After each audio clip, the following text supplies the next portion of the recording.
Alors, dans la série calcul de l'impôt sur le revenu, on va voir ce qu'est le plafonnement du quotient familial.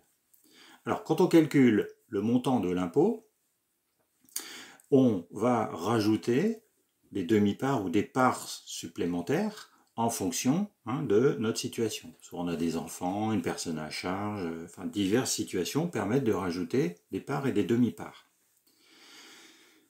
Or, quand on rajoute des parts et des demi-parts, si je prends un couple, donc deux personnes, une part chacun, et ils vont avoir des enfants, ils vont rajouter des demi-parts et peut-être au-delà de deux enfants, des parts supplémentaires. Ce rajout de nombre de parts va faire diminuer l'impôt tel qu'il serait s'il n'y avait pas ces parts.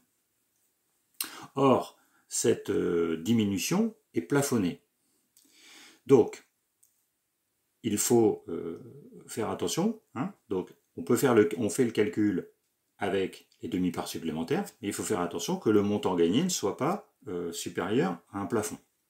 Concernant les enfants et autres personnes à charge, on a 1678 € par demi-part.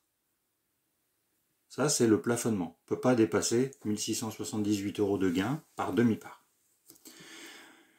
Alors, pour mieux comprendre, on va prendre un exemple. Donc, on va prendre un couple, deux enfants, et ils ont déclaré 78 000 €. Donc, on calcule l'impôt avec le quotient familial en ajoutant les deux enfants. Donc, ça veut dire 1 plus 1 pour les parts, et deux enfants, 1 demi plus 1 demi. Donc, on a 3 parts. 78 000 divisé par 3. Calcul, ça fait donc 26 000 €. On calcule l'impôt, le montant de l'impôt sur les 26 000 €. Donc toujours jusqu'à 10 777, jusqu'à 10 777, on a 0 € d'impôt.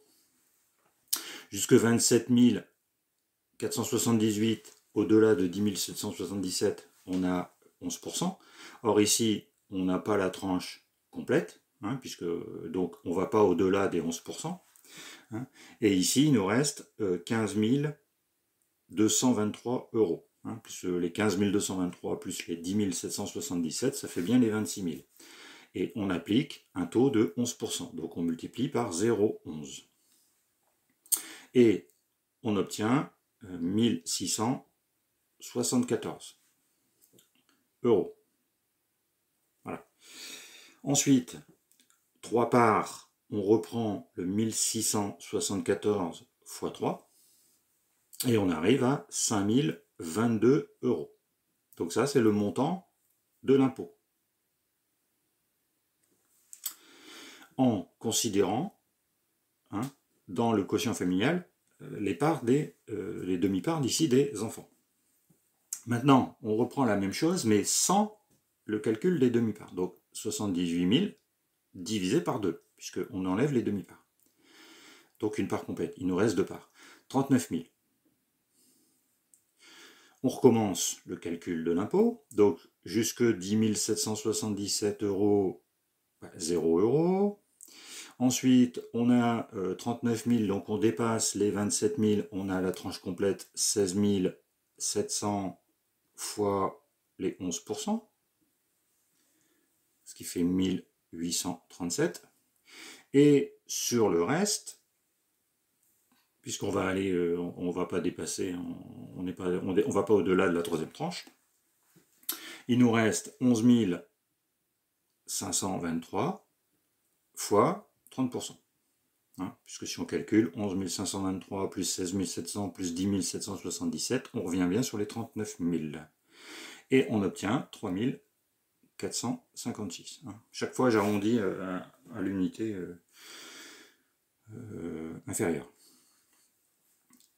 Et si je calcule, ça fait donc un montant total de 5 293. Or, ici on avait deux parts, donc 5293 fois 2, ça nous donne 10 586 €.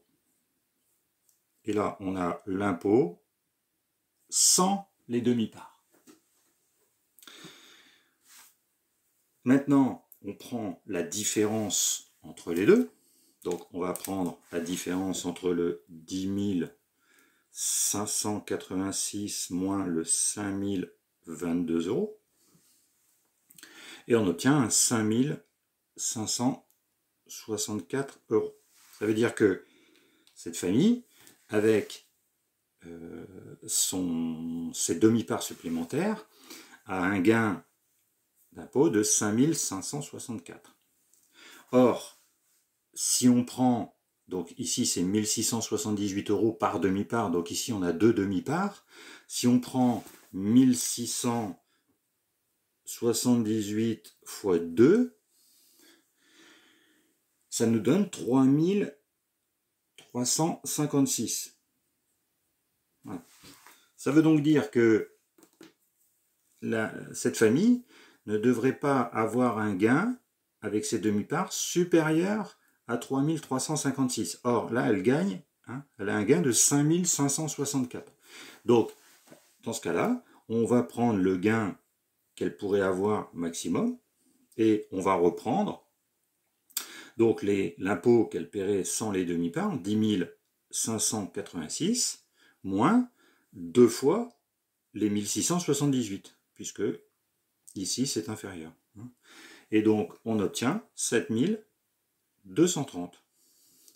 Et là, on a le montant réel de l'impôt. Donc ici on a le montant avec les demi-parts, et là on a le montant sans les demi-parts. Et du fait du plafonnement, là, on dépasse le plafond, on dépasse le montant autorisé par demi-part, on obtient un impôt total de 7230 €. Donc après, je répète, il n'y a pas que la situation des enfants, après il faut regarder chacun par quoi il est concerné, mais en tout cas le mode de calcul est toujours le même. Donc voilà un petit peu pour ce plafonnement du quotient familial intégré au calcul de l'impôt sur le revenu.